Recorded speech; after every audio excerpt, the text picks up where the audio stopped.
नमस्कार, बहुत स्वागत है आपका मार्केट राउंड अप शो में। मैं हूं नति शर्मा और आप देख रहे हैं बिजनेस 24 टीवी।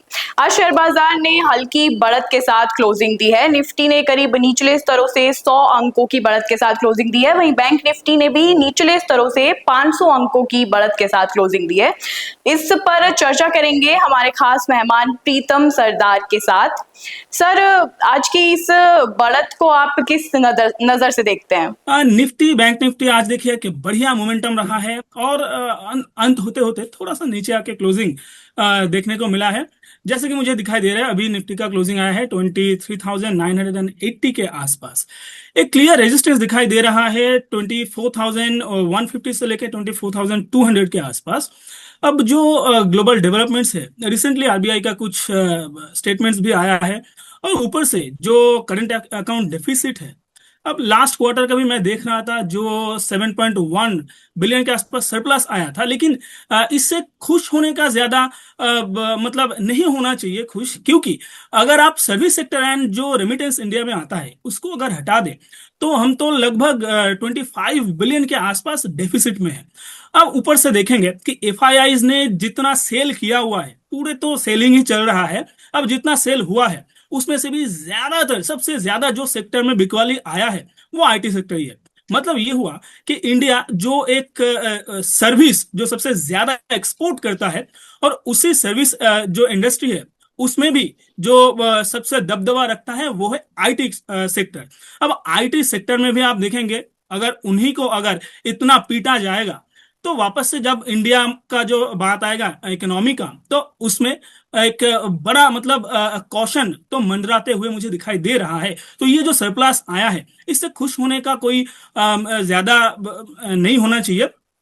तो इसलिए आप देखेंगे अब एफआईआई जो सेलिंग कर रहा था वो सेलिंग भी थोड़ा रुकते हुए दिखाई दिया, लेकिन इसमें भी खुश होने का ज्यादा नहीं होना चाहिए, क्योंकि ये जो एफआईआई का सेलिंग थोड़ा रुका हुआ दिखाई दे रहा है ये बस इसीलिए है कि ग्लोबल जो आउटलुक है, डेवलपमेंट है, डॉलर इंडेक्स जो है, यूएस का जो इकोनॉमी है उसमें थोड़ा खराबी आया हुआ है।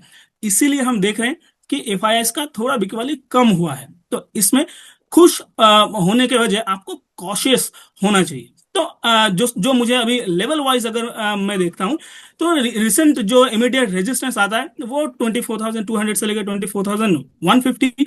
अगर इसके ऊपर सस्टेन करता है, जो सस्टेन करना थोड़ा मुश्किल अभी तो मुझे लग रहा है, अगर सस्टेन करता है तो फिर एक छोटा मोमेंटम आपको देखते हुए मिलेगा, 24,500 तक आपको लेके जाएगा।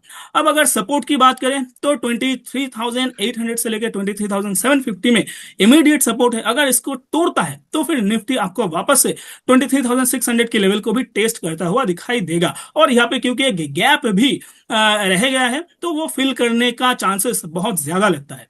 निफ्टी बैंक की बात करें तो बैंक निफ्टी के मुकाबले ज्यादा स्ट्रांग लगता है, लेकिन आरबीआई का जो रिसेंट स्टेटमेंट आया है उसमें आरबीआई ने भी ये कॉशन दिया है कि अगर ग्लोबल डेवलपमेंट थोड़ा खराब होते हुए दिखाई देता है तो फिर यहाँ पे जो GNPA gross non performing asset है वो बढ़ता हुआ भी दिखाई दे सकता है।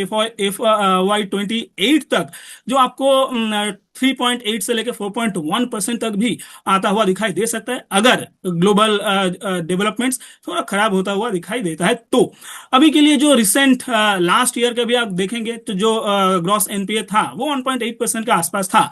जो आरबीआई का प्रोजेक्शन अब है उससे अभी जो प्रोजेक्शन है वो 1.9% का आसपास FY27 के अंत में आरबीआई का प्रोजेक्शन है।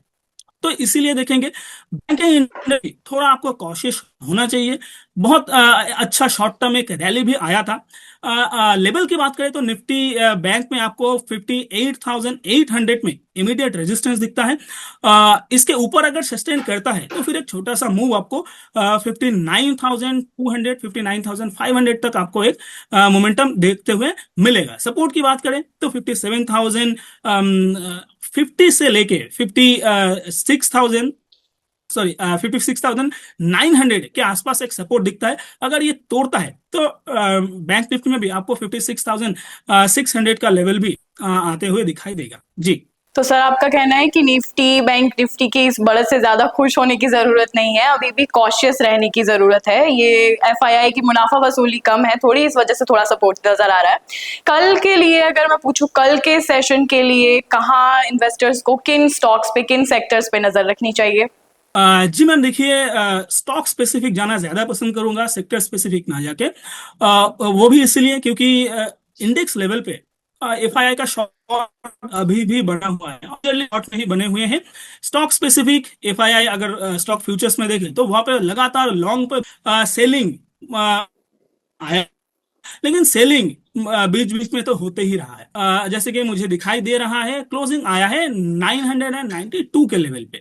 इसी लेवल पे अगर आप काउंटर को लेते हैं तो एक दो हफ्ते में आपको यहाँ पे 7 से 8% का एक मोमेंटम आता हुआ दिखाई दे सकता है।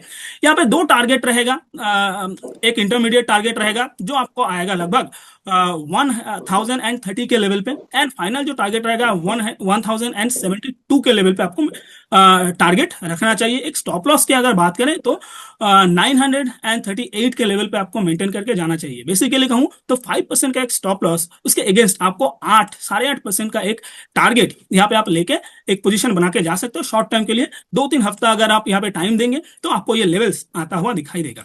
जी चलिए, निफ्टी पे बात हो गई, बैंक निफ्टी पे बात हो गई कि इस बढ़त से ज्यादा खुश होने की जरूरत नहीं है, कॉशियस अभी भी रहे। सेक्टर्स वाइज हमने बात कर ली, कल के लिए क्या स्ट्रेटेजी रहेगी ये बात कर ली। सर जाने से पहले आपका डिस्क्लेमर चाहिए। जी, जो भी काउंटर्स, जो भी इंस्ट्रूमेंट लेके मैंने डिस्कस किया हुआ है, ये मेरे पर्सनल पोर्टफोलियो में नहीं है, पीएचडी कैपिटल के भी पर्सनल पोर्टफोलियो में नहीं है।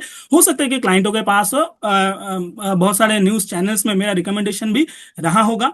और registration from BSC, certification of NISM and membership of registration from SEBI, membership of BSC and certification of NISM in no way guarantee any performance of intermediate और provide any assurance of return to the investors. निवेश करने से पहले आप अपने वित्तीय सलाहकार से सलाह लेके फिर इन्वेस्ट कीजिए। धन्यवाद मैम, गुड इवनिंग, एंड अच्छे रहिए, प्रॉफिट करते रहिए एंड स्वस्थ रहिए। बहुत धन्यवाद सर आपका, आपने हमारे लिए टाइम निकाला, धन्यवाद। चलिए इसी नोट पर मार्केट राउंड अप को समाप्त करते हैं। आगे भी आपको मार्केट से जुड़ी हर छोटी बड़ी अपडेट देते रहेंगे। देखते रहिए बिजनेस 24 टीवी।